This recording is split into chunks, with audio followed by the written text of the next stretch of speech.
All right. Hello, this is Nick Marine, and welcome to Let's Read Japanese, a course series for the reading of Japanese text alongside its audio counterpart. All right, so today's episode is Let's Read Japanese Ki no Nani食べた, episode 5, and 5 of a 12 episode series or season. All right, so we're nearing the halfway point. After this, of course, I'm gonna I'll say is like I'll be returning back to Shinya no Shokudo season 2. And then after that, I'll decide on what the season will be. That'll go between seasons 2 and 3, whatever TV show or show should go between there for the Let's Reads. Yeah. So with that out of the way, let's if you end up enjoying this video, give it a like, thumbs up, make a comment, whatever. If you like this series, this particular series, like to see more of it, subscribe to the channel. Plan to do more like this. If you like this, all part of the Let's Learn Japanese project. If you like that project, what I'm doing to help the Japanese learning community, you can support that becoming a patron. Links down below, as well as links to the Let's Learn Japanese website Otaku Day put together, the Let's Learn Japanese community Discord. Finally, if you'd like to hire me on commission, the hourly rates and payment is done via Patreon. So, and again, by commission, usually this means like people just hire me, help them through the beginning steps of getting started. You know, utilizing all these resources a lot of these resources to get started without having to, figure out what everything is before you even learn your very first Japanese character. Cool. With that, let's get started. I'm saying a lot. Yeah, there I go again. Yeah. Anyway, let's get started. Each of these episodes 30 minutes in length. Takes me a little over an hour to get through them though. So it's like halfway between an anime, like the length is a little bit longer than an anime episode, about 8 or so minutes, and then about 15 or so minutes less than a regular hour-long drama. You know, usually hour-long dramas come up to about 45 to 48 minutes, plus credits. Okay, let's get started. Get that a little angled up a little bit better.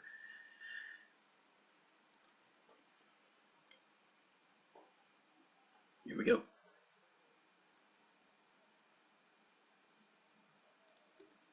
Ah, それってうちによって全然違うよね。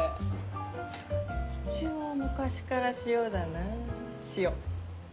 俺も塩っすね。私味噌です。ああ、俺も味噌、絶対味噌。ですよね。何ねえ、何の話？札幌一番は何味が好きかって話。それは醤油でしょ。ん？いらないでしょ。何？店長ってなんかいっつも少数派っすよね。少数派。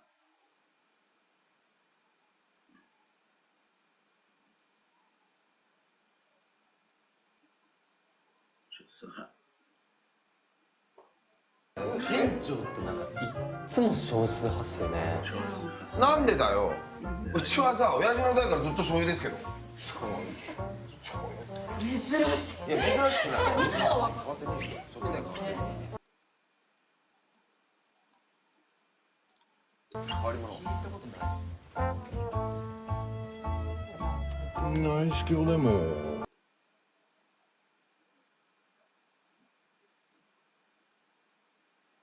内視鏡。Internal, probably just an internal scope. Endoscope. Yeah, okay. 内視鏡。内視鏡でも CT でも問題は見つかりませんでした。ひとまず。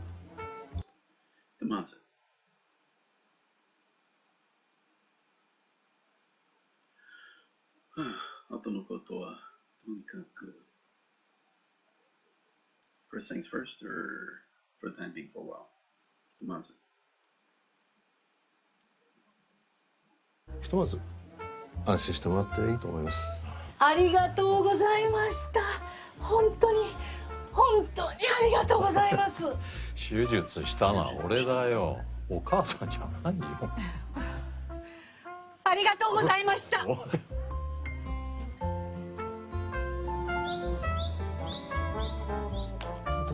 茶ね、柿の葉とドクダミ茶のブレンドなの。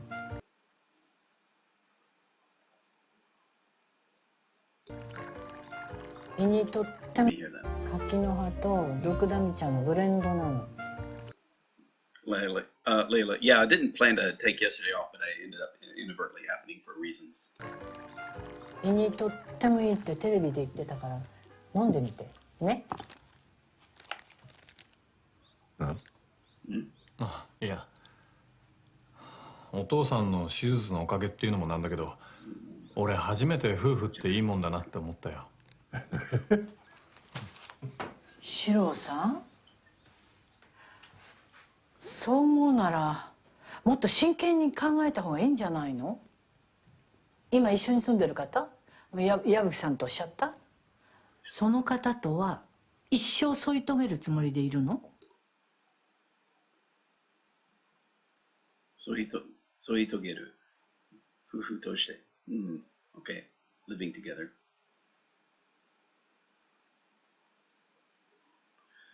一生添い遂げる？その方とは一生添い遂げるつもりでいるの？いや、添い遂げるって。分かってる？あなたもう45なのよ。老後とかそういう老い自宅のこと、その It's interesting. I know it's old, but oi.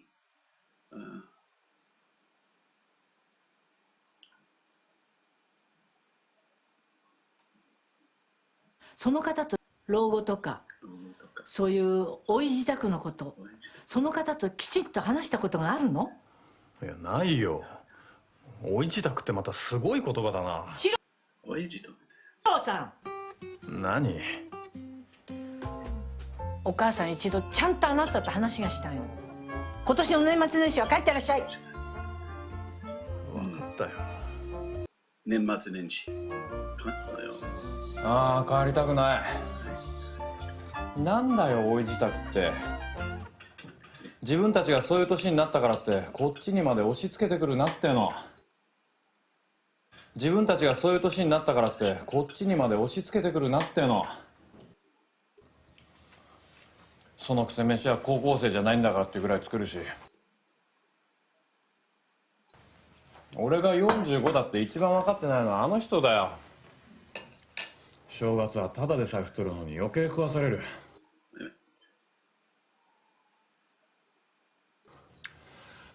正月はただでさえ太るのに余計食わされる。それでぐちぐち言われるんだからもはや苦行でしかないよ。Gucci Gucci. I know it's probably grumbling or whatnot. Yeah. Gucci Gucci. それでぐちぐち言われるんだからもはや苦行でしかないよ。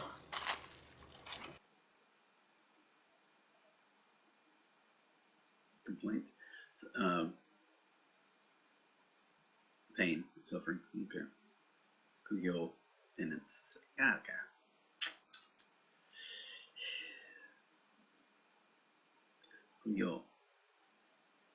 それでぐちぐち言われるんだからもはや苦行でしかないよ。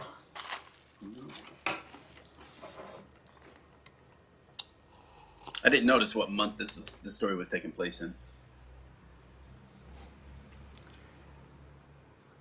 シロさんはさ、ちょっと贅沢だよね。シロさん前からお母さんのことケチつけてるけど、ゲイは恥ずかしいことじゃない。息子がどんなでも受け入れるって言ってくれるお母さん、俺すごいと思うよ。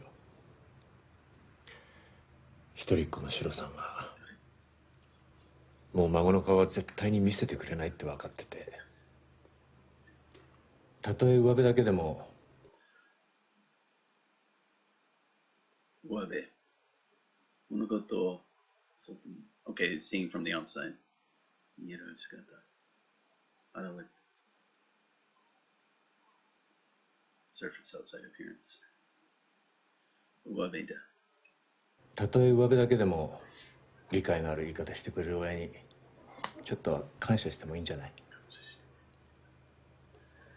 感謝してもいいんじゃない？ともかくしのごの言わずに。Shinogo? That's a little different. Shinogo iwazuni. Interesting.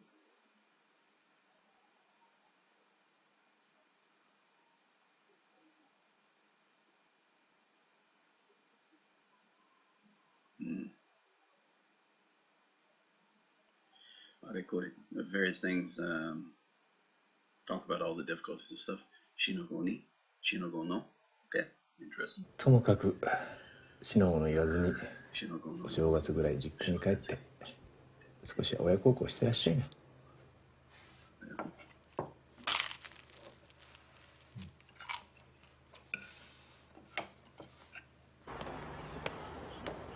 怒ってた。珍しく真面目に怒ってたな、あれは。お店をリフォームして自分の理想の美容室にするのが長年の夢だったの。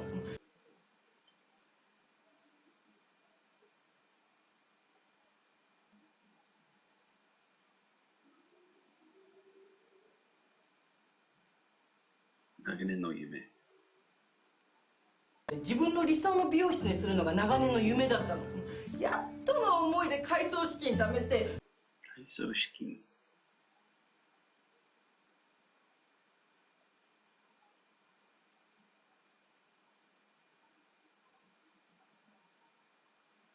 改装資金。鏡もやっとの思いで改装資金貯めて鏡も椅子もいいもの揃えたのよ。なのにいざ工事したらとんでもない手抜き工事だったなんて。いざ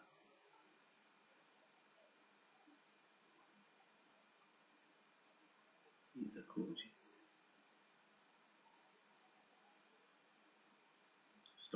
手抜き工事。手ぬぐい。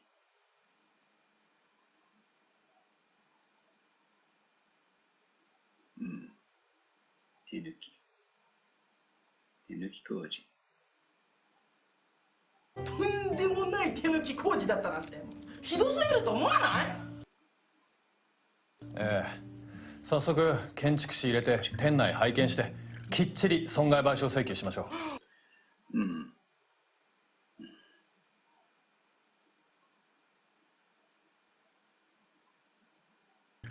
早速建築士入れて店内拝見してきっちり損害賠償請求しましょう。No, that's songai baisho, compensation for victims' compensation, right? Compensation for damage. Songai baisho, and that's the judgment. Should be seikyu, right? Demand claim. Okay, seikyu. Songai baisho seikyu. きっちり損害賠償請求しましょう。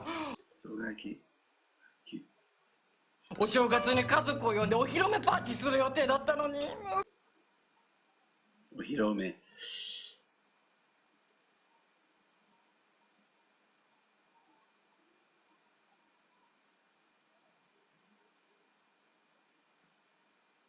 It's an interesting thing.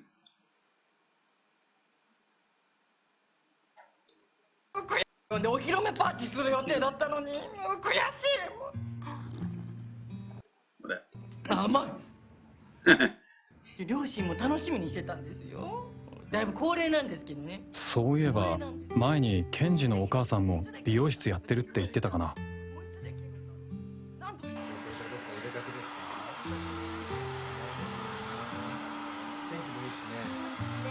じゃあよろしくお願いしますね。はい。What an odd character. Cindy Carlton, does it take place? I think the last episode was in December, and then, or no, it was November, and then they had the Christmas one last episode because there was a surgery in November, and the Christmas for the recovery. Maybe this is still they take place in the same month, so they haven't really gotten to New Year's yet. 大晦日。そういや、あいつの実家ってどこだっけ？はい。そういや、あいつの実家ってどこだっけ？聞いたことなかったな。俺もさ、子供が生まれてからだもんね、毎年実家顔出すようになったの。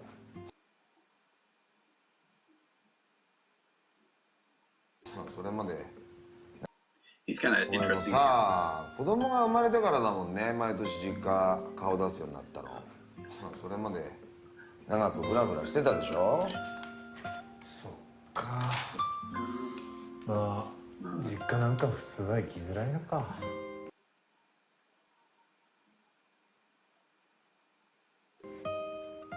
うん？シロさんにね、ちょっと強く言い過ぎちゃったんだよね、俺今朝。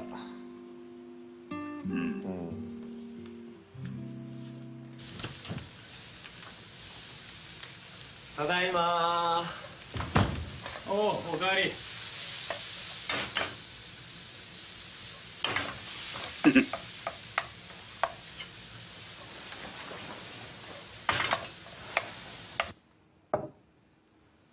おいしそうだろ。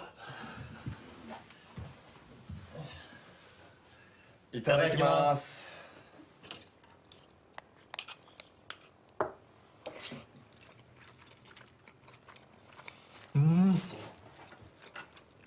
あんかけとろとろでおいしい。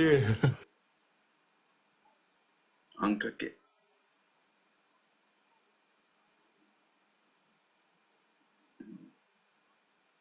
とろとろ。Juicy, right? No, same word. Okay. あんかけとろとろ。あんかけとろとろでおいしい。でもどうしたの？何が？俺の好きなのばっかり。卵使ったの2品もあるし。ガッツリ系のあんかけチャーハンに。がっつり系？がっつり系の。こってりオイスターソース炒めなんて普段なら絶対作ってくれないじゃん。あんかけチャーハン。あんかけチャーハン。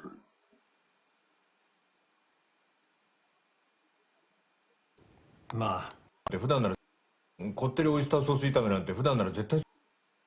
ガッツリ系のあんかけチャーハンにこってりオイスターソース炒めなんて普段なら絶対作ってくれないじゃん。普段なら。まあ普段なら絶対作ってくれないじゃん。まあたまにはいいだろう。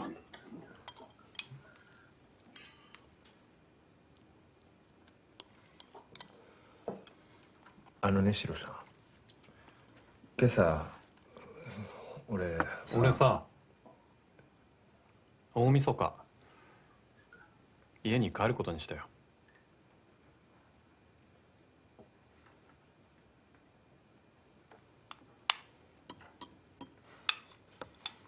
やっぱうまいな、あんかけチャーハン。あんかけチャーハン。こってりメニューってこってりメニュー。こってりメニュー。Come on. 味や色など、しつこい様。Rich food. こってりメニューって最強だよね。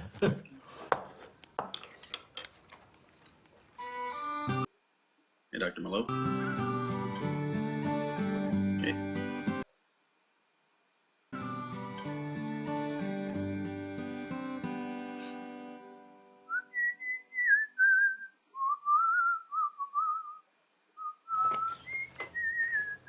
じゃあ俺行くけど、ケンジ本当に大丈夫か？鴨南蛮くらいでよければ年。Whoa. 鴨南蛮。Duck?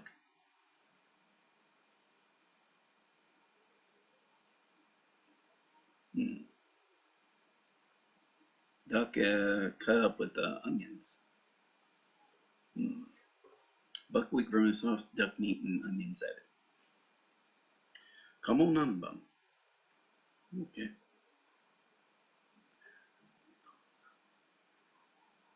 What is that right there? Barbarian. Probably has different meanings besides that. Maybe just for pronouncing only. 鴨南蛮くらいでよければ年越しそばの用意しておくけど。いいのいいの、うちギリギリまで店開けるし、夜はその流れでみんなで忘年会だから。夜はその流れでみんなで忘年会だから。そうか？うん。じゃあ行ってきます。いってらっしゃい。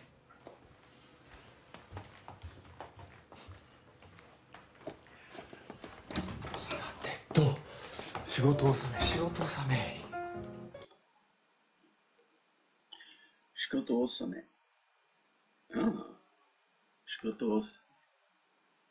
I guess you are right. By the way, yeah, Sydney, yeah, you're right about it being still December. And just a warning, if you ever travel to Japan to do business, don't do it and Golden Week, Silver Week, and around New Year's, because everything shuts down as far as business is concerned. And also traveling is difficult because everybody's on vacation. So the streets are lots of heavy traffic and prices are all kind of jacked up in all the places for touring. Whoa. ちょっと。仕事納め. Actually, let me see osame right there. Oshimai. Oh, something to do. Owari. The finishing up. Last time. Last of something. ちょっと。Oh. あら、シロさん。何やってんの？危ないよ。いや、ここね、いつもお父さんがつけてくれるんだけど、一夜飾りあんまり良くないって言うんだけど、ないと寂しいじゃない。貸して。一番飾り? New Year's Pine on New Year's Eve. 一夜飾り. 一夜飾りあんまり良くないって言うんだけど、ないと寂しいじゃない。貸して。これやるから。あら、四郎さん、背が高くて助かるわ。あとなんかないの？家の壊れてるとことか。あるわ。四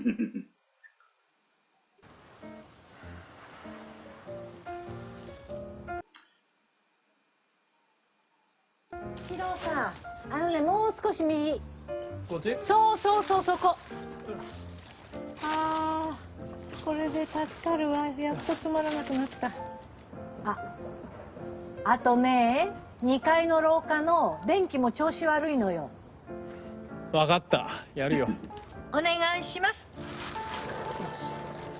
おいシロ、このスマホの顔認証ってどう設定すんだ？ I know face verification. Let's see. 顔認証。スマホの顔認証って。このスマホの顔認証ってどう設定すんだ？よいしょ。今年も1年お疲れ様でした。お疲れ様でした。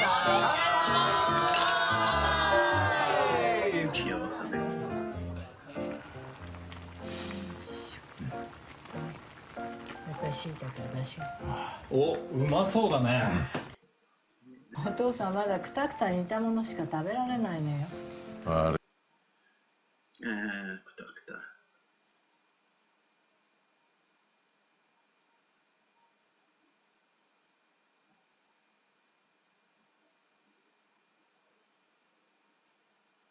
た。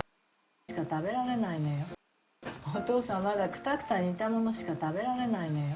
悪いな、大晦日のあまにあっさりしてて。Yeah, omisoka is kind of a common word, even though this particular one kanji here isn't common. like let's see, yeah, I don't have the frequency there, but it's not a complicated kanji at that.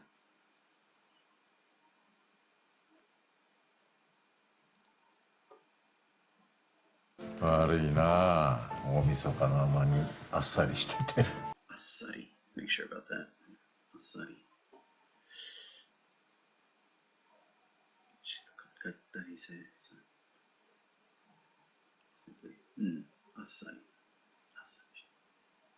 悪いな、大晦日のあまにあっさりしてて。45歳の息子にはベストメニューだよ。どこ行きますカラオケ行きましょうよ。お、いいね。カラオケね。いいね。もう一軒居酒屋行きましょう。いいよ。矢吹さん。何？あ、じゃあ俺これで。何すの？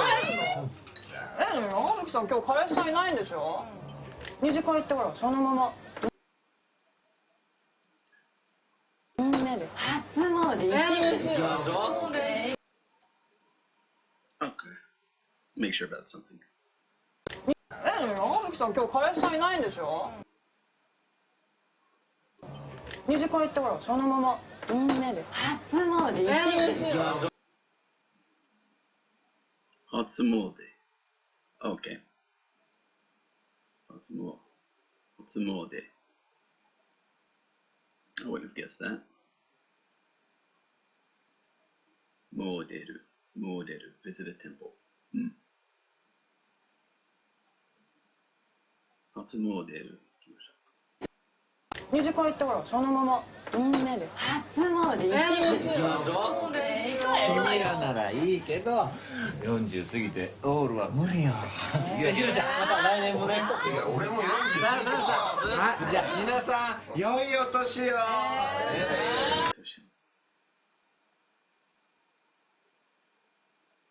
良いお年を。Happy New Good Year. なんか怪しいな、矢吹さえ？なんで？ん。あれ、これから別の男に会いに行くんじゃないですかね。No. スマホ見て急に捨てきたったし。林田君ってじゃあそういう I know it's like stand up from a seat. 話本当好きだよね。林田君ってじゃあそういう話本当好きだよね。そうね。怪しくないですか？どう見たって。いや、ないでしょ。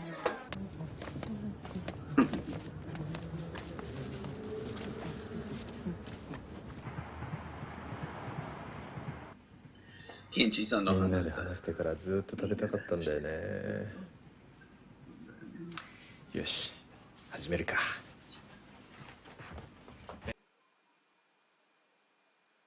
具は白菜、もやし、人参、長ネギ。Are you sure again about moyashi? もやし。白菜、もやし、人参、長ネギ。白菜、もやし、人参、長ネギ。それと、わかめ、豚肉。わかめ。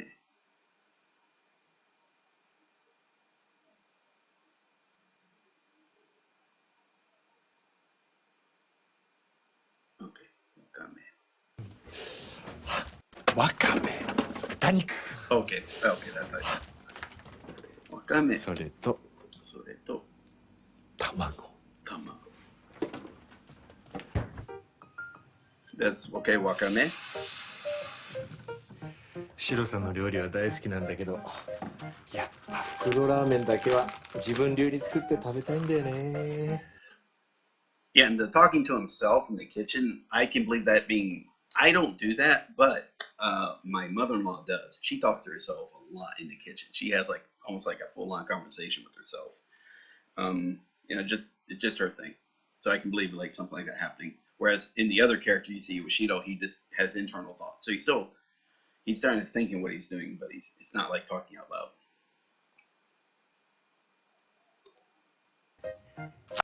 自分流に作って。やっぱ袋ラーメンだけは。Raw ramen. Bagged ramen? Yeah. 自分流に作って食べたいんだよね。One style. Yeah, one style. Jibun Yuni. So that's when they were talking about at the beginning, what do you add to the ramen? Yeah, what?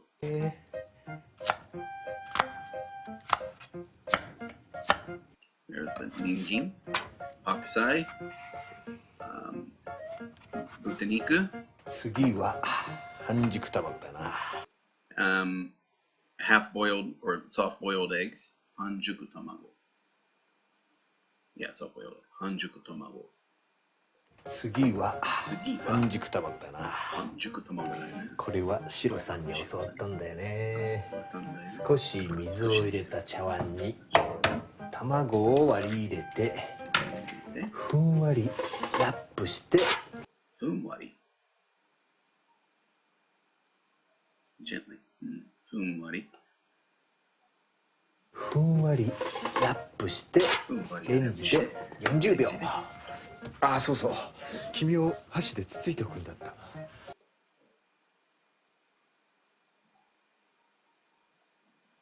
君どれになったの？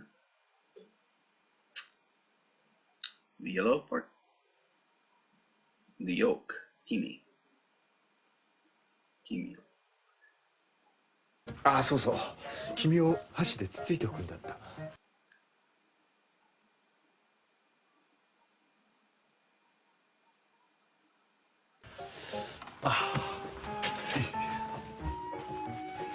うち。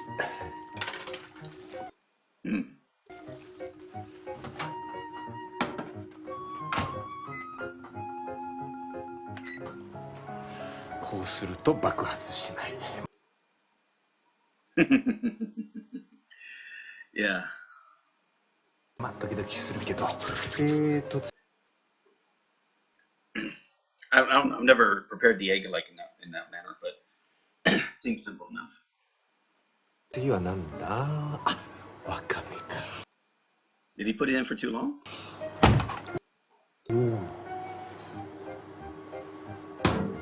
で、サラダ油をひいた鍋で。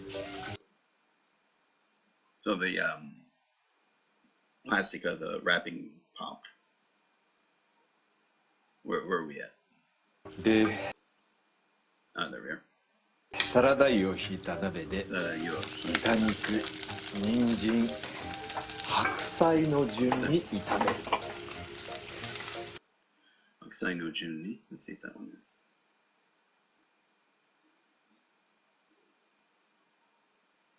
And this is 炒める。炒める。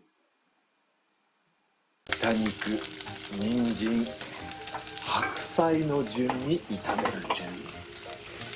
そんで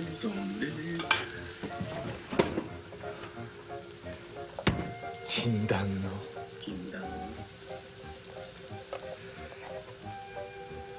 バター豆乳。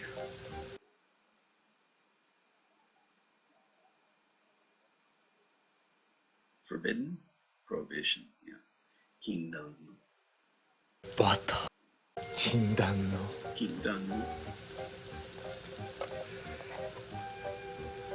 バター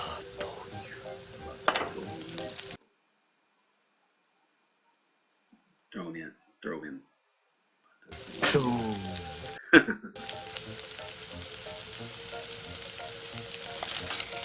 ここでおろしにんにく。おろし Grated garlic. おろしにんにく。ここでおろしにんにく。味噌とみりんと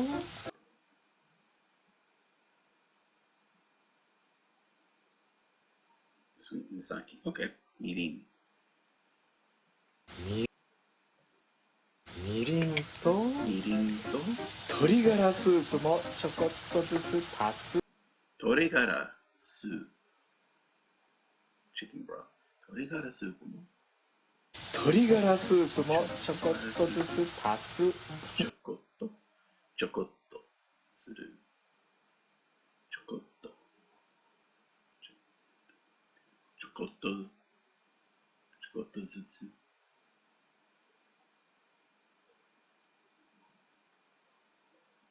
鶏ガラスープもちょこっとずつ足す。あー、やっぱラーメンスープは濃くてなんぼだからな。いやでもこれ真夜中に食べるとかシロさん怒るだろうな。いい匂い。いい匂い。水はしっかりするようなど、perfect きっかり just exactly 水はきっかり 500cc oh cc's I think it means like cubic centimeters or basically milliliters cubic centimeter yeah 水はきっかり 500cc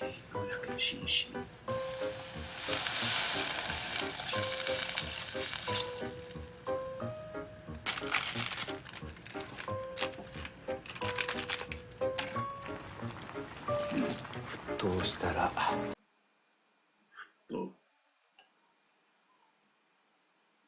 That means to boil and expand. Let's see. 煮えたと寝たいなる温度以上。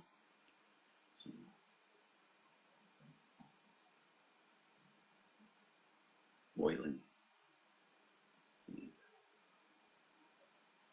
騰したら麺。沸騰したら麺を入れて。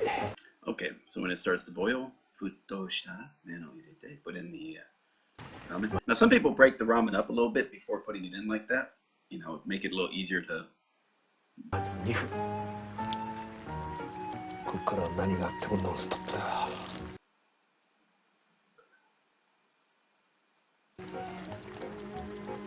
2分経ったらもやし、わかめ。Oh yeah, that's moyashi. Okay. Beans. No, I mean I've eaten that plenty of times. That's okay, moyashi. Now wakame again is the seaweed, the edible seaweed. Wakame. Wakame. もやし、わかめ、長ネギを入れてあと1分。Don't get distracted. 今は蒸し。Right.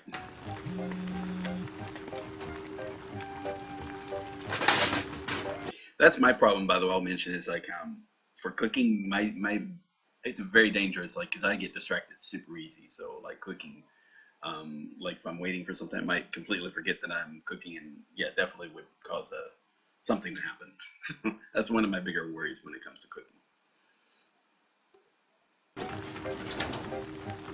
丼には丼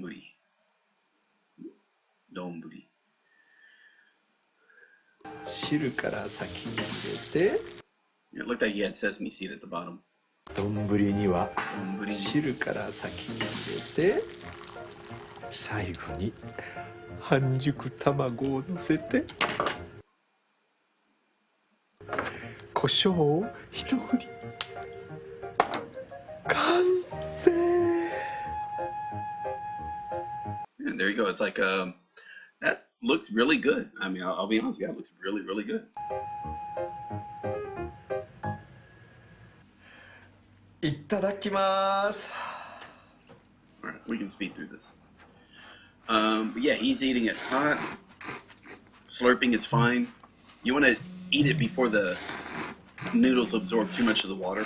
So yeah, you don't want to wait too long after you've prepared it.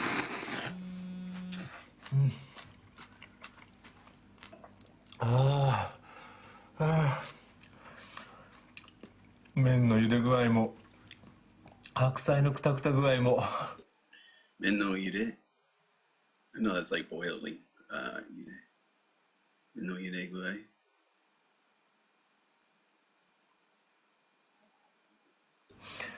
長ネギの半生具合もベストだわ。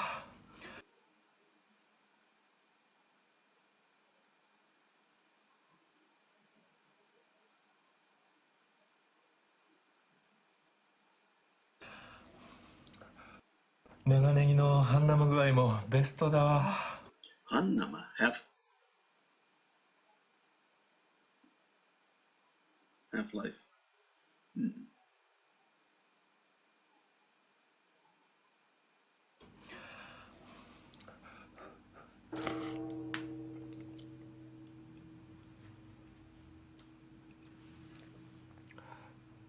あ、そうだ。カウントダウン見なきゃ。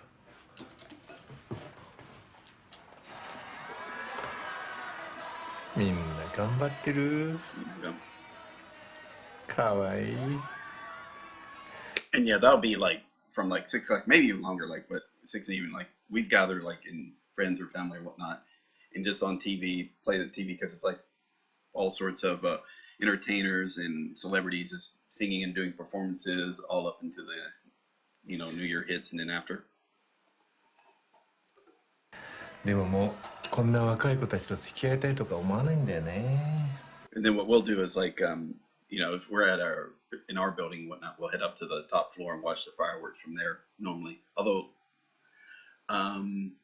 last year I spent New Year's with my aunt. My wife and I spent it at her aunt's place.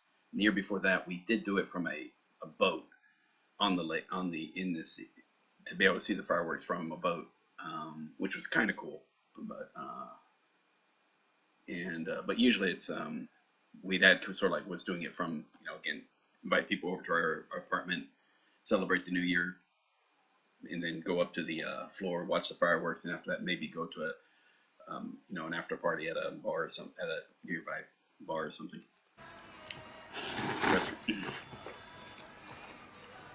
まあ、いわば親戚の子供が頑張ってるのを見守る。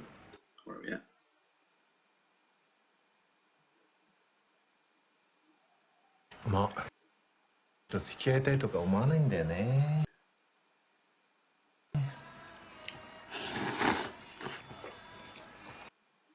まあ、いわば親戚の子供が頑張ってるのを見守る。いわば。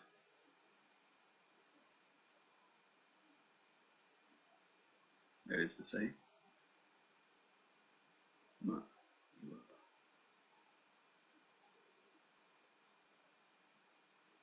ば。を見守る。まあ、いわば親戚の子供が頑張ってるのを見守るおばさんの気持ち。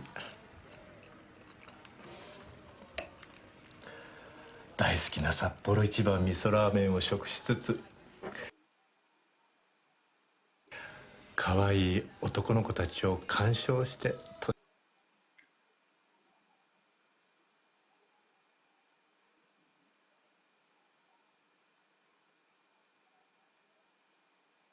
An award? Appreciation. 鑑賞して。可愛い男の子たちを鑑賞して年越し。年越し。いいわ。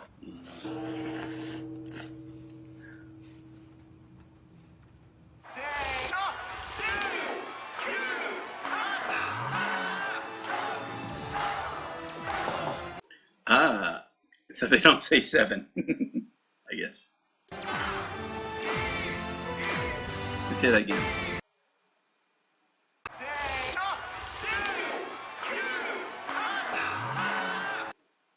Oh, they're saying Nana. Okay. He was just saying ah over Nana.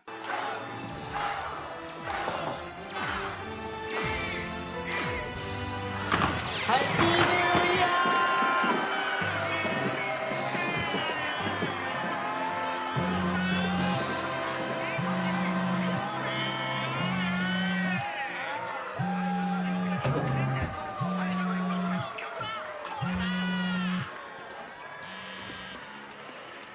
シロさん、明けましておめでとう。おめでとうじゃないよ。お前なんで電話出ないんだよ。さっきから何度もかけてるのに。あ、ごめんごめん。一人で年越しするのはさぞ寂しかろうと思ってかけてんのに、お前は。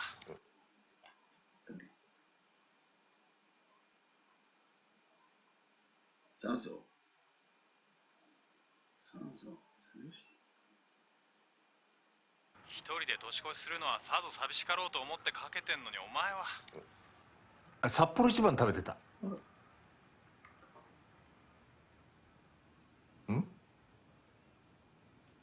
一番じゃ仕方ねえな。でしょ。作ったら即食べだよな、あれは。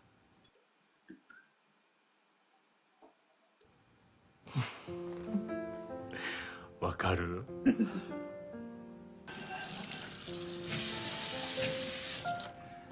まあこうして一人の年越しも寂しくないのは。 Live alone? Or getting older? Oh, wait. 大晦日を過ごしすぎする。Okay. To greet the new year. Gotcha. 年越し。Okay. まあこうして一人の年越しも寂しくないのは。I was thinking it meant something else. But yeah. シロさんがちゃんと帰ってきてくれるって分かってるからなんだよね。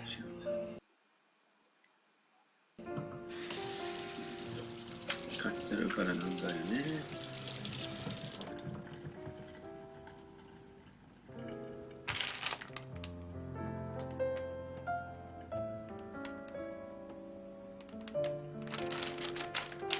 Alright, so what does he do? Yeah, and you'll probably notice this. I don't know if you noticed this, but most of the houses, you're going to probably have like 2 or 3 different trash cans. One for burnable refuse, like, papers and, food. One for plastics. And then one for cans and plastic bottles or PET bottles. And then there's like probably a special, like the large material or the non-burnable stuff, like the old house appliances that you need to get rid of that are small enough. I mean, we're not talking like huge house appliances or anything.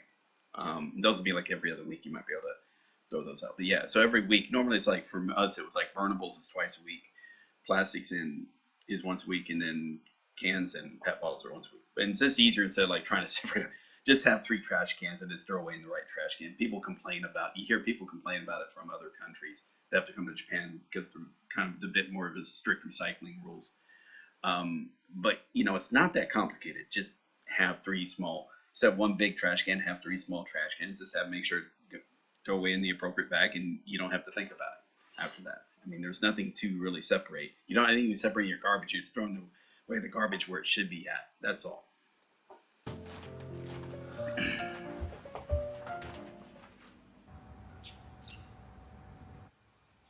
Oh, okay. There's a New Year traditional Gantan Ganjitsu. 明けましておめでとう。おめでとうございます。はい。はい、じゃあシロ。あ、ごめん。はい。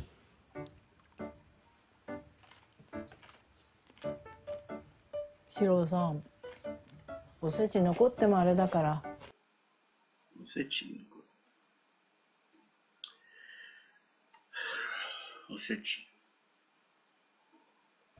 残ってもあれだから。Actually, let me look at that kanji real quick, make sure. Setsu. おせち残ってもあれだからいっぱい食べてってね。お母さんこれ全 That's Godo, right? Godo. 部作ったの？かまぼこ以外はね。かまぼこ。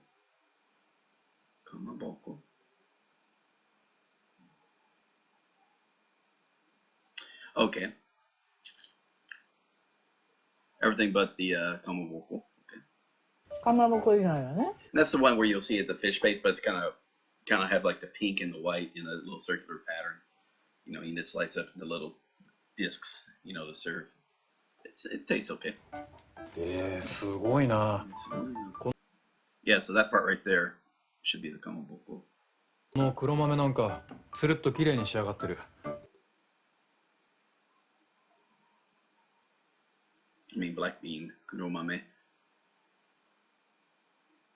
And there's a shogatsu no sechi ryori nado. Yeah, so it's used in one of the preparations for that.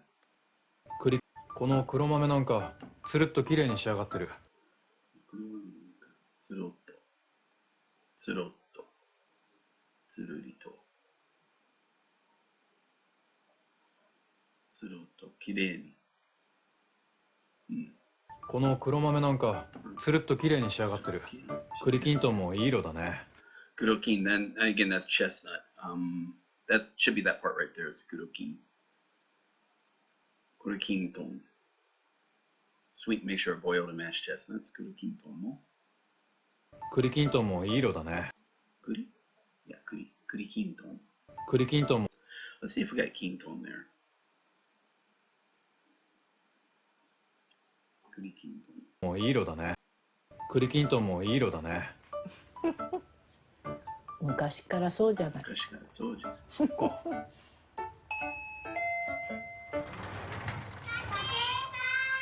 おあれようくんとうたちゃんだ。あらいらっしゃい。明けましておめでとうございます。はいいらっしゃい。うたちゃんもどうぞどうぞどうぞお入りください。お入りになって。もしかしてシロちゃん？ああ、隣のアキラちゃんのご無沙汰してますおばさん。ご無沙汰してほしい。久しぶりね。まあ素敵になって。筧さん、今年はいいお正月ですね。はじめまして美里です。筧いいさ。さんには子供たちがお世話になってて。あきらちゃん年末年始も仕事なんですよ。あ、こちらこそ。そっか、アキラちゃん、お子さんが2人も。筧さんの息子さんよ。ご挨拶して。こんにちは。こんにちは。ようくん、大きなハムあるわよ。焼いてあげようか。大きな。I assume that's big. But 大きなハムはあるわよ。焼いてあげる。大きなハムあるわよ。焼いてあげようか。俺ハムはもう焼かない方が好きなの。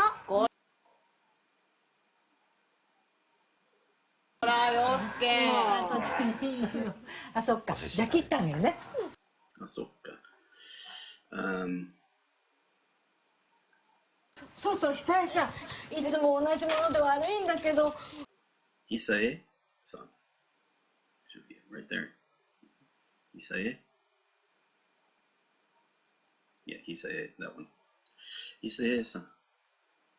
そうそう、久江さん、いつも同じもので悪いんだけど、今年もこれもらってくれる？あら、お餅ありがとう。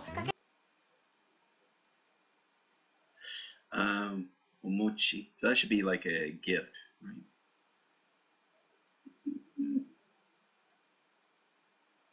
That is omochi, huh?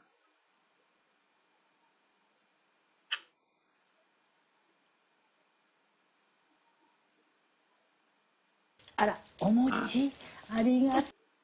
All right, let's look up that kanji real quick. It's a very simple kanji. It's an older form of eating, so that one makes that one simpler. Like you've seen gyoza or what was another one that uses it? Definitely in gyoza.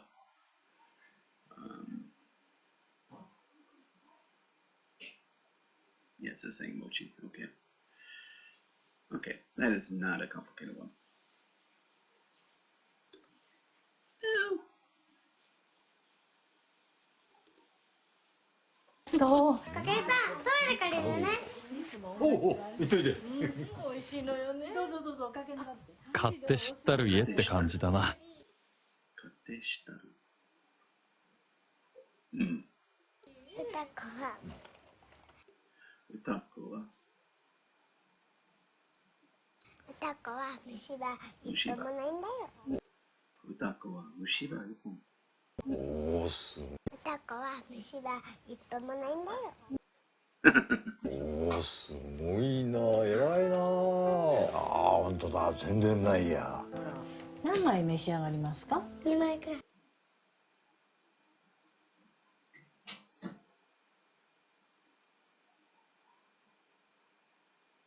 2枚ですか Where are we at? Oh, there we go. 何枚召し上がりますか召し上がり。何枚召し上がりますか？何枚召し上がりますか2枚くらい。2枚ですかさあどうぞ召し上がれ。ほら、いただきますわ。いただきます。はい。そうか。うちの親たちはも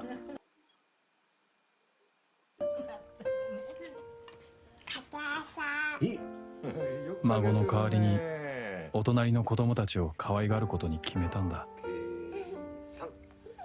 文字かけるの。あ、ごめんなさい。落としちゃったね。またやりますね。文字かける。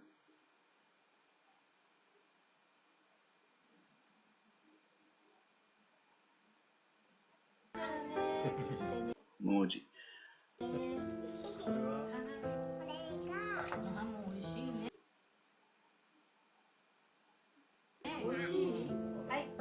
お願いだから持ってって。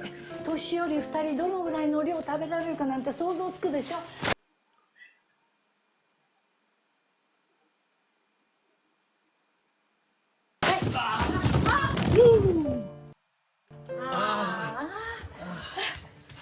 瀬尾さんには言えなかったんだけど、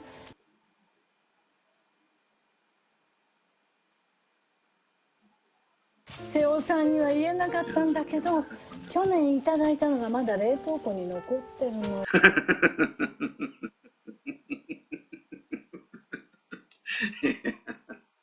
分かった分かった、もらってくよ。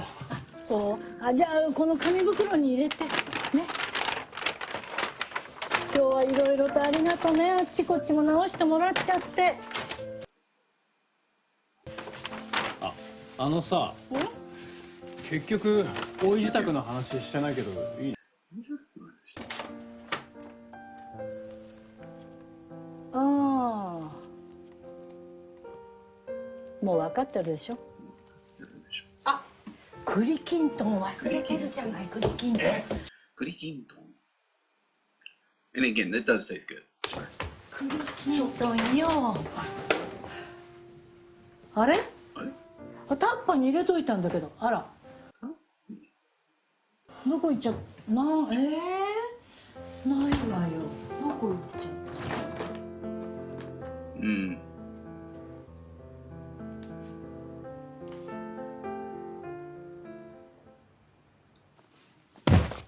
Wow. That is a lot of mochi. うわ、何これ。あれこれちゃんとついたお餅じゃない。にしてもこれすごい量だね。にしてもすればいいでもどういうよりばいにしてもかな。そうなんだよ、とにかく。にしてもこれすごい量だね。そうなんだよ、とにかく今からでも消費しないと。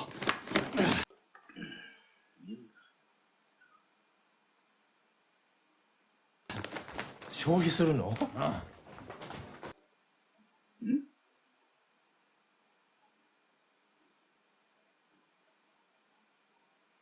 ？Reducing of consumption. 消費する。すごい消費。すごい消費。わ。ねえねえ、シロさん膨らんできたよ。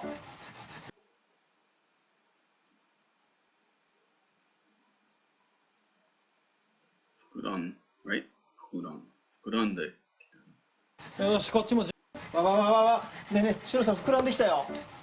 よし、こっちも準備できたよ。ねえ、シロさんもう出していい？ねえ、もう出していいの？出していいよ。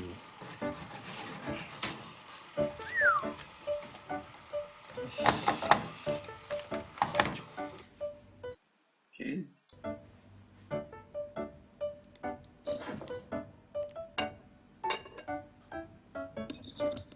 And of course, mochi you gotta be really careful with eating because it's very sticky, very thick. So you gotta chew it very well. And you're always hearing stories like that. There's a lot of because it's a traditional food for the ring in the New Year's, but you got a lot of people that are eating it that then don't chew it well and they end up choking on it. So you gotta be really careful about that.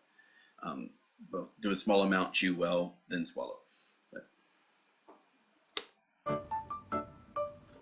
I'm not a fan of it personally. I mean, but if you add some other stuff to it, it can, like what they're doing here, it can actually be kind of good.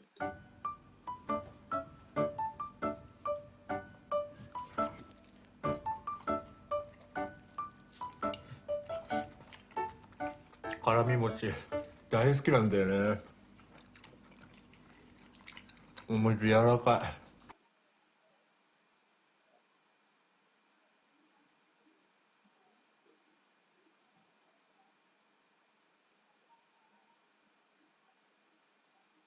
い。辛み餅。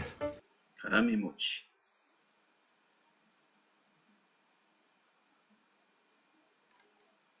Wrapped mochi.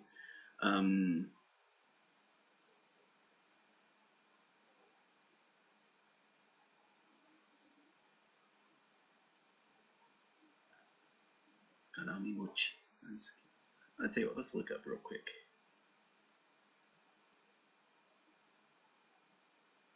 What do you mean that? Sharp taste. Probably that type of kanami. Okay. Kanami mochi. 大好きなんだよね。お餅柔らかい。きなこ餅も久しぶりに食べた。きなこmochi. Sweetened soy flour. Yeah, I've had that. Okay. Kinako mochi. Kinako. Kinako mochi. この甘いきなこ餅も久しぶりに食べた。きなこ餅。この甘いのとしょっぱいの交互に食うパターン。いかんよな。止まんないよ。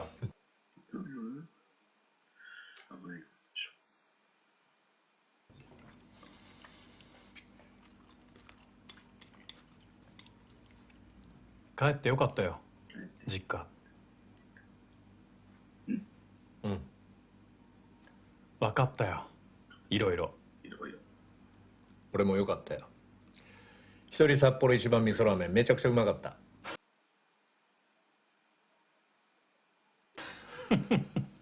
だよな。札幌一番やっぱ味噌だよな。うちもずーっと昔からもう味噌一択。親父が機嫌が味噌一択。One choice 一択。味噌一択。うちもずーっと昔からもう味噌一択。親父が機嫌がいいと作ってくれて、それがすごくうまかったんだよね。そういえばケンジんちって。ああ、うちは大丈夫。おふくろは上の姉ちゃんと同居してるし、親父は昔からフラフラしてて。おふくろは上の姉、ああ、うちは大丈夫。おふくろは上の姉ちゃんと同居してるし、親父は昔からフラフラしてて、今はもう音信不通だから。音信不通。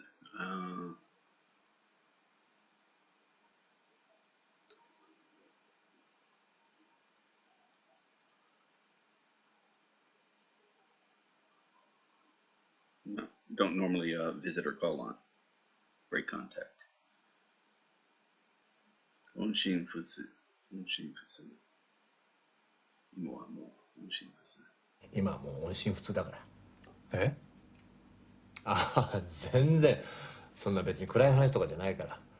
おふくろも姉たちもテンション高めの人たちでずっと楽しく暮らしてきたから。そうか。姉たちに子供もいるし、俺は本当に気が楽なんだよね。それなのにシロさんに偉そうなこと言って。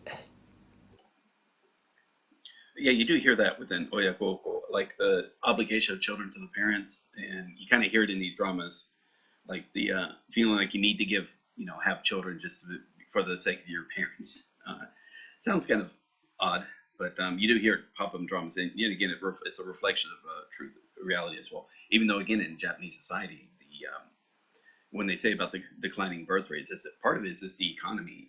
Like supporting a family, it can be expensive, so it's like it discourages people from doing that.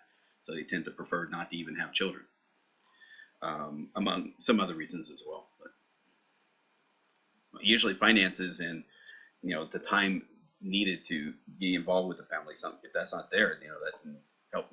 That reduces the and also if you have a modern society where you don't need to depend upon that or hope that your children are the ones that take care of you when you get older, that can help reduce the need to have a lot of children in the hopes that you way back 100 years ago when again life insurance was kind of like just having a lot of kids and then hoping a few of them survive to help take care of you when you get old.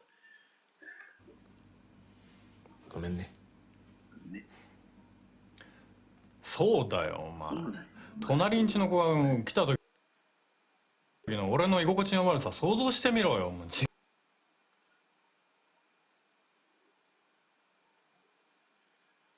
居心地。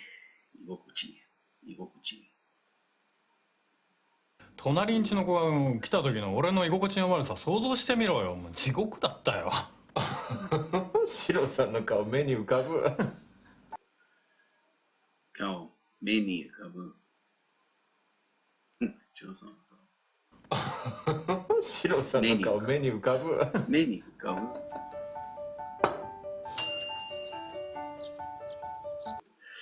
So the second day of the new year. おはよう。おはよう。うわー、具だくさんのお雑煮。具だくさんのお雑煮。具だくさんのお雑煮。うわー、具だくさんのお雑煮。うまそう。悪いけど昼もこれだよ。いただきます。You know, I'll flat out say it. This would be a very good drama to watch, just to get some really good daily vocabulary, daily use vocabulary. You know, around the house. That you, because if you got some stuff that is for dramas and whatnot, well, most dramas aren't centered around the house or just daily life in the house like this. You know, a couple just sitting down having dinner together, something as simple as that, having breakfast or dinner together. Whereas you're definitely seeing it here. So this, again, it's like I can imagine this would be a very good drama to study, so that then you have things to talk about, not only for vocabulary but also phrases. Just have stuff to talk about, you know, with another person. You know, either you're visiting or if you're staying with for whatever reason. Yeah.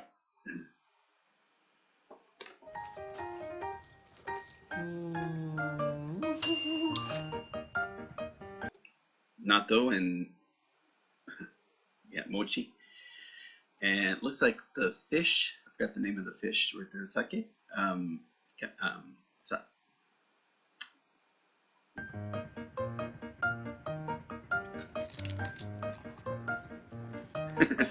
They're just eating mochi all this. That's I think that's heavy in calories. この醤油の焦げた匂いってたまんないよね。醤油の。この醤油の焦げた匂いってたまんないよね。焦げた。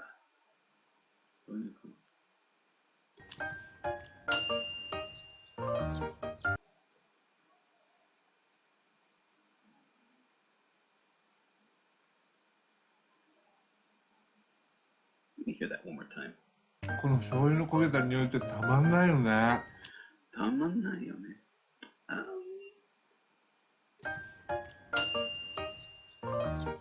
There's the morning. Now it's a soup. And it's also, again, a lot more, still more mochi in there.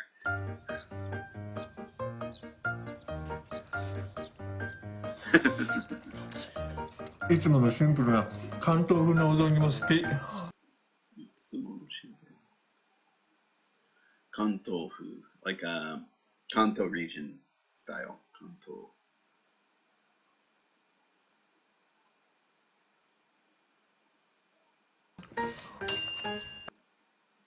いつものシンプルな関東風のお雑煮も好き。お雑煮。お雑煮。お雑煮も好き。チーズって。チーズってお餅にも合うよね。はあ、チーズって。うまいな。もう遠慮せずに食え。ありがとう。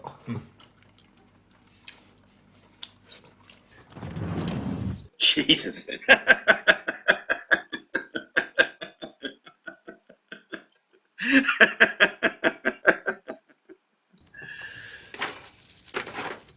と氷が見えてきたな。 So I think that's Korigame. I think like there's something about freezer burn. Let's see.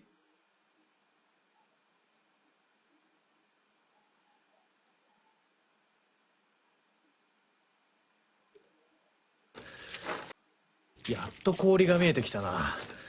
さてと今日の持ちメニューは。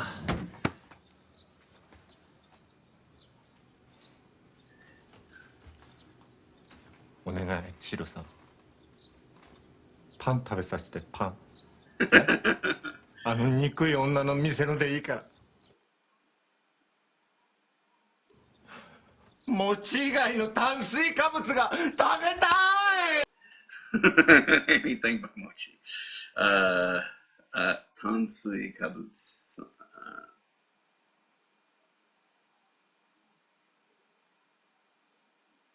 So, yeah, I think he's just talking about like carbs. Tansui kabutsu, carbohydrates. Tansui kabutsu. Mochi igai no tansui kabutsu ga tabetai. 餅以外の炭水化物が食べたい。食べたいの。分かったよ。餅以外なら何でもいいの。Okay, that was cute. That was cute. Chestnuts, I believe.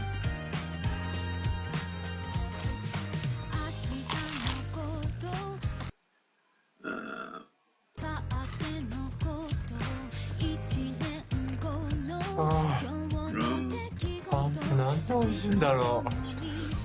バターと栗のしょっぱ甘いのも贅沢な味。これおふくろが作った栗きんとんの残りだけどな。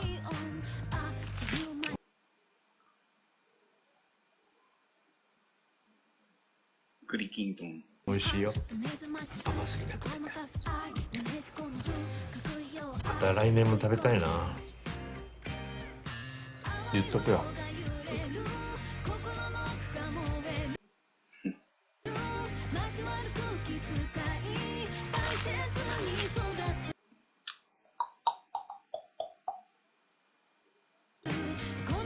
夜は持ってる。戻るの？いやだ、戻りたくない。あと一つは普通だぞ。どうですか？1 month of mochi. Let's see, hitogatsu. That was hitogatsu. Hitotsuki. あと一つは普通だぞ。ひと月も餅なの？先生、席です。Okay. Coworker. 初めて会った日。Kohinata. 覚えてますか？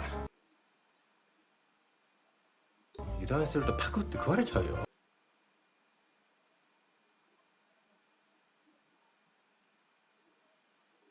何してる？大ちゃん。Oh, the boyfriend. 渡るです。どこ？渡るです。Really? 渡る。渡る。Okay. Interesting. 3 different ways of saying it. Ko, wataru, and kawara. 大ちゃん。渡るです。渡るです。どこまで俺を痛めつける気だ。痛めつける。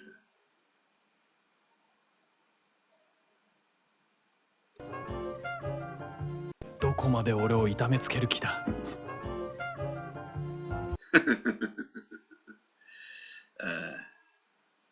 Okay, I think that's it. All right. I don't even know how many people are still watching this right now, but yeah, that was a good episode. And yeah, so the previous episode was with the Christmas. The one before that was leading into it with having to deal with the father going into surgery. The one prior to that was about the father, getting sick. I can see how they kind of lead into it, at least with the kind of the family drama for Shiro. And then, of course, you don't hear much about Kenji's family. because he just talked about them right now. Like there's really no contact. That'll be kind of like me with my family back where I came from. Like there's almost no contact outside of maybe the occasional Facebook post where they're extolling the virtues of Trump or something. I don't know, but yeah, for the most part, yeah, just most of my contacts with my wife's family or my daughter's family on her mother's side. So that's about it. As again, just the nature of things. Sometimes when my wife sometimes asks me, why don't I keep in contact with my family? Says again, feels like there's little to no need for it. I get all my information about how's everything going from Facebook, and yeah, that's about it. They've got their life, I've got mine. Went separate ways pretty much when I left to join the military. I did my own thing, and they stayed in Texas and did theirs. So I could see that. I can understand that. It can also get it where you might essentially have grandparent, older people that retired, and then they kind of essentially adopt grandchildren from other families in a way. Like my wife's grandfather, he lived by himself pretty much until he was almost 100, or maybe actually past 100. He was still living by himself, taking care of himself, because he had been married twice and both had passed away.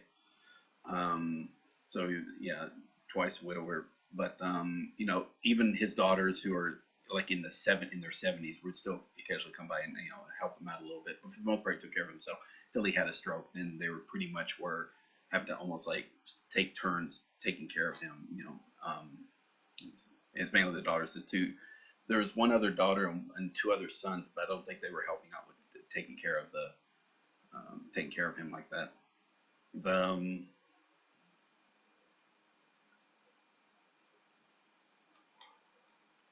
But yeah, the going and having of these traditional New Year's meals, sechi, I guess that's what it's called, sechi,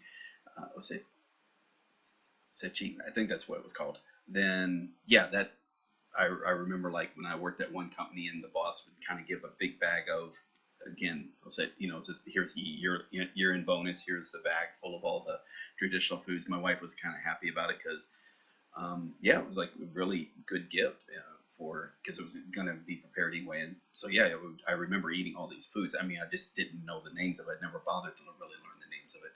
But again, these are, if you know enough where I know what it is, I just don't know the name. I guess it would be good to like learn the names. It wouldn't have been that hard to do. But I will say that make sure though, if you do the study, this is where definitely photos help. Have a picture, probably of not only of the raw food, if it's like the name of the food, but when it's prepared, on how it should be prepared when it's being served. That might give you a better idea. Naganegi, tamanegi, long onions, the round onions, definitely the types of fish, because there's what the fish looks like before it's even while it's alive, and then there's how it looks when it's prepared. You're probably only going to know it from how it's prepared.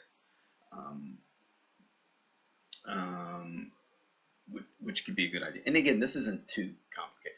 I can imagine, because I've said is that what I've been doing, I've collected the transcripts of all these things I've done the Let's Reads on, and I keep them all in. So like each is be a separate file. So like the scripts are individual episode, but all the episodes got together into one file for each particular season or show. So like right now I've got like 26 or 27 files I have scanned, and those are like dating all the way back to Zettai Kareshi. And then I run as text analyzer, the Morphman readability analyzer, and it goes through there and says, hey, what's the most likely understandable, so I rank it by that. And so the way I'm doing it is I'm going to pick the ones that are most likely easier to learn. So at the very bottom is Steins Gate. That's like 83% or lower readability. It's just like a very difficult anime or a story to follow along with, because there's just a lot of abstract and scientific terminology in there and sci-fi terminology in there. Whereas at the top, because I've studied it for such a long time, was Zettai Kareshi, and then some of the other dramas which I had already studied for a while. So those are more readable because I've not only because the words I already know, because the words I learned from studying those dramas. But yeah, so the next one's going to be, I can imagine be slice of life dramas like this one. Now I kind of want to check out some more slice of life dramas as well like this, and I think it'd be interesting. And hopefully, then the readability says, yeah, this could be a very good drama to add in and study the next time. So I might be reading more. That doesn't mean just because I read it doesn't mean I need to study it, but I am going to then keep it in the material of stuff to get scanned for readability. If it gets high enough, and I'm saying, hey, what is the next drama I need to add to Anki, then do a, add in and then do some Morphman Morphman study. Then yeah, that's what I'm going to be doing. And I've said some other reasons, like once it hits above 95%, I need to do another read through of it. Once it hits above 98%, I'll do another read through of it. I think that'll be kind of interesting, and that'll be kind of interesting as well. It's kind of funny because I did do a lot of editing to my existing Anki deck. Like mainly it's about all the cards that I might call in the pool, in the Morphman pool of sentences that are either I+1 or above that I haven't studied yet. So there's like 18,000 cards. All right, so from 60,000 cards, 20% of those are 40,000 of those. So it's got 60,000 lines from all, let's say 8. I've added in 8 shows, which came up to about 60,000 lines or sentences, cards, right? And I did a scan of those with what I've already known, and then that came out to 40,000 of those were I+0. There was nothing new in them, so I get to delete those. So it's about 20,000, 18,000 or so sentences left that are I+, maybe even I+1, but really a lot of those sentences are still I+0. Just the system doesn't know that I already know the word, because again, just by doing all this immersion and let's reading, I have learned vocabulary or names or stuff where I don't need to add to Anki. So, but when that sentence pops up, all I do is find a good sentence that uses that, maybe has some other words that I know, and then I'll click K, which means mark it known. And now, as far as Morphman is concerned, I know those words from that sentence. Cool. And it's not going to pick those sentences up anymore. There is a weakness with Morphman when it comes to phrases. But again, I'm using Morphman for a specific purpose. Mainly it's just to kind of bulk up the vocabulary. Later on, when I do that, I also kind of look for sentences that have a phrase that is included with a phrase, and then so I kind of add it for that as well. So it's not just vocabulary; it is sort of phrases. But as you start getting up to a level, then pretty much you're probably not going to be adding vocabulary so much as phrases, because that's going to be the I+1. Like all the words you already know, but that particular phrase you don't. So that means that's a very good sentence to add, because phrases are vocabulary in a way. It's the vocabulary of in fact, a lot of the Japanese words are themselves just phrases, but they're used in such a way that it's treated as like it's a word because there's no spaces being used. And if you look at a lot of the ones where they say about complex German words, okay, they don't add spaces. That's pretty much it. I mean, with English, it would be just as complicated. If you want more, it'll look like it has more vocabulary if you just treated like phrases like you would words. And I'm sure with text analysis, they bring that up, like, hey, kind of you need to track phrases. I think a lot of the text analysis don't do that. Like they just they only look at individual words, and that kind of makes it a bad. But I know I'm assuming that probably make it bad because phrases are like super important in English, super important. And if it's a common phrase, you should treat it like a common word. But I don't know if the text analysis for English does anything like that. But time will tell. There are some I've seen them done where like, here's this word. What is the most common word used with this word? For example, that brings up the common phrases. Or if you treat, hey, this is treat a phrase as if it's a word. What floats to the top, then yeah, you should learn that phrase before a less common word. Especially if it's a phrase you can't figure out from just looking at the words. That's water on the bridge. You obviously need you hear that, you have to know the context and know it's a set phrase. It has a meaning of its own besides just the fact of water going under a bridge. As an example. Anyway, I'm sorry about talking so much about this. This was a fun show. I'm seeing it. It's like, yeah, it would be a very good drama to study just by itself. This would be a very good drama to study for good everyday vocabulary. slice of life vocabulary. Really good. Pretty straightforward to understand. It's a likable story as well. It's a, it's very, you're right. So it's just a very good, it's just a good story. So just to enjoy it. And I think people have enjoyed the story even beyond just,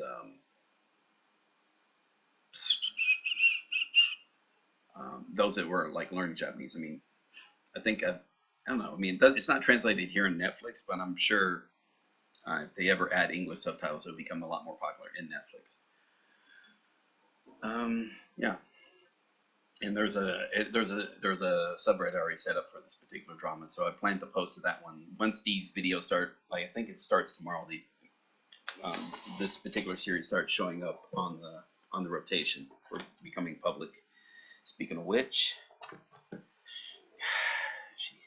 my pen away. Well, okay, I'll worry about that later. But this will be made available on July the 14th, which is in about a week. Yeah, there you go. So, all right. So tomorrow's the last day. So July the 9th. That's tomorrow. That'll be the last episode of Midnight Diner for season 1, and then season 1 of this particular series will be on July the 10th. That's when that's starting up. All right. And then I'm going to try to do one more video today. Recording one more video today if all goes well. But again, you're saying it's almost like an hour and a half. It took an hour and 15. Again, I kind of started quickly, but it was just, again, it's just this particular drama is kind of dense. It's got a lot of dialogue, but it's good, and I have fun looking up a lot of the stuff. So, but it still takes time, and that is kind of, by the way, that is kind of draining. So, you could treat this time when you do a Let's Read, you treat that kind of like study time in a way, but again, you follow it up with the fun time of just rewatch this show from scratch as it's meant to be watched, full screen, with or without Japanese subtitles, but just enjoy it. And I think you'll find, this is it is like very comprehensible. Follow along in the small parts where you had to look up. You're being reminded of that, which is, again, it's just going to help with the immersion as well. Didn't see it on Netflix. Gotta get the VPN. I think if you go to Netflix, you got to go to your settings and make sure you make one of the options where you see Japanese options. In other words, if there's no English, if you only have English set, that's usually the default of whatever your target your ever set language is. And then it's only going to look, if it doesn't have an English subtitle or an English audio track, then it won't show you that show, even if it's allowed to via whatever the broadcast rights are, the streaming rights are. So yeah, go there and select Japanese and English for sure. It should be, and that might help. I'm not quite sure, but I could be wrong. But yeah, try that, see if that'll help. Because I've done that before. Like if you do a plugin where it essentially has every language selected, so you can get to see like, okay, what are all the shows available that Netflix allows you to see? Yeah, okay. Oh, you do have the option to take. Okay, maybe it's another site. You can go to that site, learn languages with Netflix. And you can go to catalogs. And you can look for your target language, Japanese, and then set the country you live in. It might tell you if it lists the top shows that are available in your country. So you might try that as well. Yeah, again, it just might be the streaming rights aren't there. But yeah, VPN is your friend in that case, and I've see no problem with using it that way. I really don't. All right, so thank you all very much. This has been, thank you to Sydney Carlton, Dr. Merlot, Layla Vladi for the other comments. This has been Let's Read Japanese, ki no nani食べた, episode 5. If you've enjoyed the video, give it a thumbs up, like, and leave a comment, sure. If you've enjoyed this series, subscribe. If you like the Let's Learn Japanese project, you can become a patron with the links below. There's also the links to the website and the community Discord. Finally, there's the, if you want to hire me on commission, that also is done via the Patreon. So the links are there below. And get commission mainly about, mostly for helping people get started and giving advice there, one-on-one advice to get started, any hiccups that might be happening at that time. And yeah, I think that's about it. So I'll see you in the next video. Thank you all very much and have a good day.